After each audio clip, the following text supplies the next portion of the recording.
Hello and welcome to my YouTube channel. As always, it is an absolute delight to be with you. In this upload, I'm going to remind us all to commit to our consent until our desires become fully realized objective realities.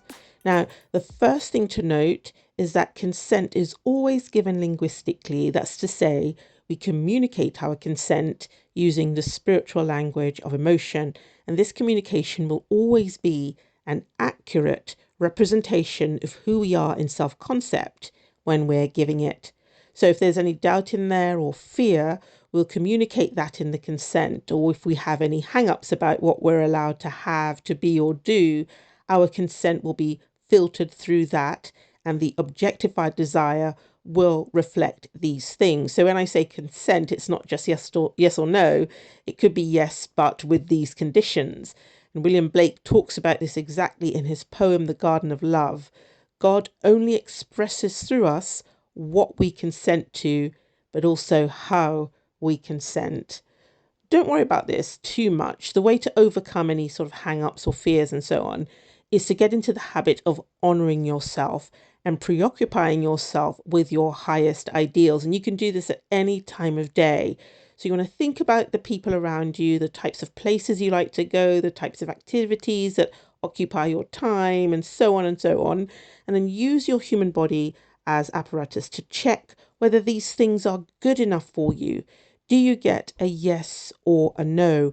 Remember, we don't promulgate our experiences on the human side. We're simply the vessel that gives birth to the impressions we receive. And so we can take comfort in the fact that God, who does promulgate our experiences, is always ready, willing, and able to give us better and greater and more luxurious and more wonderful in every way, whatever it might be, that we could ever humanly discern. And I will say that the best thing to do on the human side is to cut off the things that are no's for you. And you don't have to go above and beyond and start ghosting people and all of that. You can start simply by not thinking about or giving space or time to the things that traumatize or contract you, and instead focus on the things that inspire you. So once you are aware of a desire, you can consent either by consummation in the way I've discussed many times before. That's to say, you capture the feeling and focus on it in a happy, expectant mood. Let the feeling wash over you and build until you reach the explosion point. Or you can consent by setting aside time to receive the transmissions from your dimensionally greater self as your divine being experiences the reality of your desire, which, as we know, is an immediate fact in the fourth dimension. To do that, you'll become motionless and begin to experience as physically real on the human side what you are experiencing as real as your divinity until you become fully persuaded of this as an experience. And as we know, the degree of conviction is directly proportional to the time it takes to see results. And if there's any of this that you'd like me to go into in further detail, please do ask in the comments area below, and I'll see about making an upload on that subject. And then you commit to the consent you've given by becoming completely private about what's happening. You must tell no one what's going on.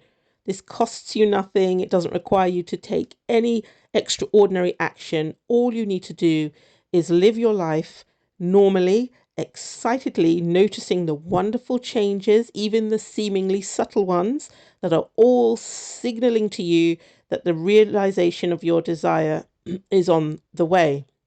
Now, another way to support your commitment is to respond to new urges. So these are the ones that signal above the solar plexus. In my case, I've had urges to buy some new equipment or something, and suddenly I find myself using that piece of equipment abroad or in a new home or something like that. So these urges are the little signs and the buddings, the flowerings of the desire that's about to come into full bloom that Neville talks about. And don't hold back in this process. Use this as an opportunity to practice fearlessness. It is very important that you are confident when you're doing this, because your confidence determines the quality of the outcomes. As I mentioned before, if you're nervous or if you have hang-ups about what you can be or do and you limit yourself in those ways, you might be giving consent, yes, to the desire, but the desire is going to be some kind of ugly hybrid of that.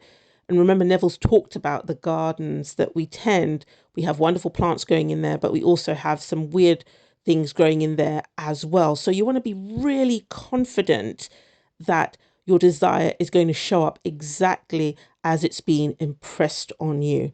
And again, if you want me to talk more about this confidence and fearlessness, let me know and I will get onto that as well.